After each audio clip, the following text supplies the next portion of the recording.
Artėja naujas šildymo sezonas. Anot statistikos, Lietuvoje žmonės per metus daugiau nei 1 milijardą litų išleidžia į orą, dėl to, kad namai prastai apšiltinti. Išsamiau paaiškinti, kodėl per kiekvieną šildymo sezoną Lietuvoje susidaro milijardas litų nuostolių, sutiko Robertas Karvauskas. Ekspertas praktikas, naudojantis kanadietišką patirtį, jau daugiau kaip 16 metų analizuojantis šilumos išsaugojimo pastatuose praktiką, projektuotojų ir architektų bei statybinių įmonių konsultantas. Turbūt visi jau žinom, kad nuo šildymo prietaisų sušilęs šiltas oras kyla į viršų ir pirmiausia atsiremia į viršutinės atitvarinės konstrukcijas.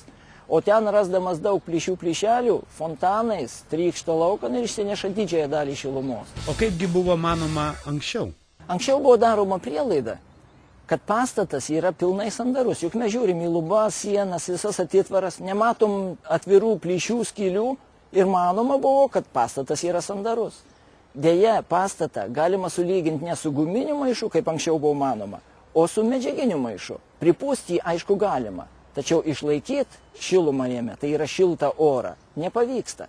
Šiltas oras skverbiasi per daugelį mikroplyšelių ir per didelius plotus išeina labai dideli kiekiai šilumos. Kaip išvengti tokių nuostolių? Savo seminaruose aš dažnai klausiu, šiltinti sandariai ar sandarinti šiltai? O prasmė čia štai kokia. Ar susikoncentruoti į šiluminės varžos didinimą, kuris duoda tik tai ribotą efektą, o po to žiūrėti, ar pastatas yra sandarus. Ar visą dėmesį skirti pastato sandarumui, kuris duoda 80% šilumos išsaugojimo efektyvumo, o paskui užtikrinti, kad ir varža būtų optimali. Tinkamas sandarumo ir šiluminės varžos suderinimas duoda neįtikėtiną efektą ne tik tai šilumos išsaugojimo pastate, bet ir pačios statybos proceso efektyvumo ir ekonomiškumo atžvilgiu.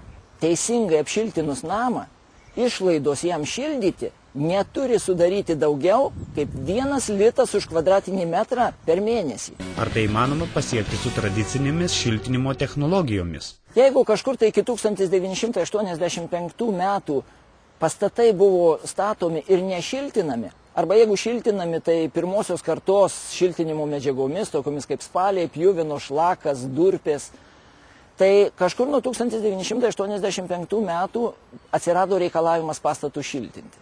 Atsirado šiek tiek geresnės šiltinimo medžiagos. Mineralinės vatos, polistireniniai putplaščiai, celiuliozinės vatos, purškiamas putų poliuretanas. Tai yra antrosios kartos šiltinimo medžiagos, dabar vadinamos tradicinėmis medžiagomis.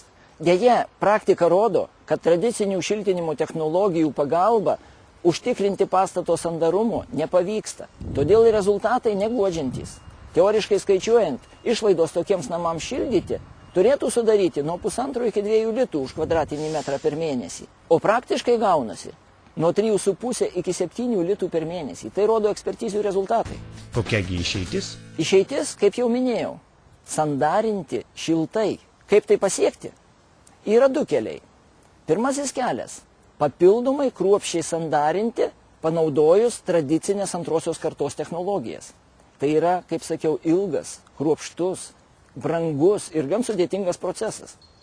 Kitas kelias – panaudoti trečiosios kartos sandarų įšiltinimą.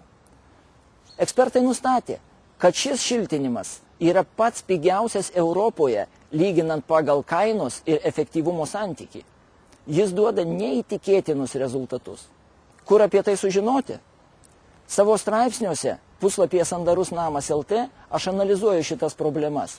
Tiesiog ieškokite sandaraus namo.